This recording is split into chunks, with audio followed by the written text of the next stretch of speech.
Welcome to This Explainer. Today we're taking a calm, authoritative look at the data to unpack an incredibly isolating psychological space. It's the paradox of feeling deeply loved but entirely undesired. This is a complex emotional landscape that many navigate in absolute silence, just assuming they're completely alone in their experience. But, as we're going to see by walking through the research together today, the data tells a very different and ultimately very empowering story. Let's dive right in. Can you be loved but lonely? Let's just pause and really consider that profound question for a second. It sounds almost contradictory at first glance, right? If you have love, if you have a stable partnership, shouldn't that be enough to ward off loneliness? Well, the data validates a deeply sensitive space of isolation that many mature adults experience. It's a highly specific type of loneliness where the foundation of the relationship is totally solid, yet a vital component of self-worth, visibility, and intimate connection just feels fundamentally absent. Section 1. The hidden loneliness, the unspoken statistic. Let's normalize this right off the bat by looking at older adult marriage research conducted by de Jong Gierveld and Bruce von Grunau. They decided to look past the surface-level stability of long-term partnerships to ask the harder, much more nuanced questions about actual emotional fulfillment over time. And they found a pretty stark reality. 1 in 6 people in long marriages report experiencing this exact type of profound loneliness. That 16.6% isn't about people who necessarily want to leave their partners or people in highly volatile situations. The research clearly points out that this specific loneliness is driven fundamentally by feeling unseen rather than an absence of love. You can be deeply cared for, your life can be highly secure, but if you're not recognized and seen in a multidimensional, desired way, that 1 in 6 statistic becomes a very heavy, very lived reality. Moving to Section 2, Love versus Desire, the Mechanics of Intimacy. To really diagnose why this happens, we have to look at the foundational work of Esther Perel. Drawn from her decades of couples therapy research, detailed in Mating in Captivity, she intellectually separates these two concepts. We have the logic of love on one side, which is built on security, predictability, and safety. It's that comforting foundation we all crave. But then we have the logic of desire on the other. And desire? Well, it runs on a different engine entirely.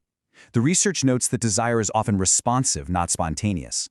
Culturally, we're taught that desire should just spontaneously ignite out of nowhere, kind of like it does in the early days of a relationship.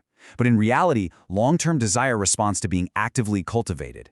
It requires a spark, a sense of mystery or active engagement, rather than just resting on the comfortable, predictable blanket of security that love provides. Section 3. The diminishment effect. The social reality. Now, this emotional friction isn't just happening in a vacuum. It is heavily influenced by shifting societal dynamics that women face as they navigate aging in the modern world. Psychiatrist Gail Saltz formally defines a phenomenon termed age-related gender diminishment. Her research, which was published in the journal Frontiers in Psychology, ties this directly to a perceived loss of desirability as women age. So if you're feeling the subtle shift, Saltz's research validates that feeling unseen is a real, documented social phenomenon. It is absolutely not simply in your head, and it is definitely not a personal failing. Society structurally creates a diminishment of how aging women are perceived in terms of their desirability, and that external messaging severely compounds the private loneliness someone might feel in their own marriage.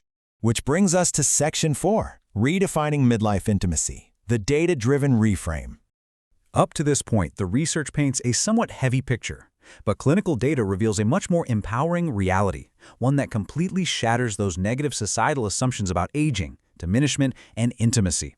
Over 3/4, according to the Study of Women's Health Across the Nation, widely known as the SWAN study, and corroborated by the highly recent 2025 Kinsey Institute study, over 3/4 of midlife women definitively state that sex and intimacy still deeply matter to them.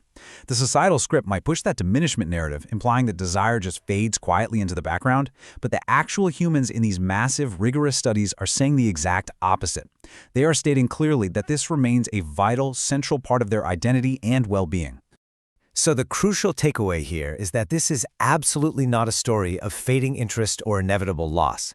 The data shows that many of these women actually report their midlife intimacy as being just as good or even better than in their younger years. Think about that for a second.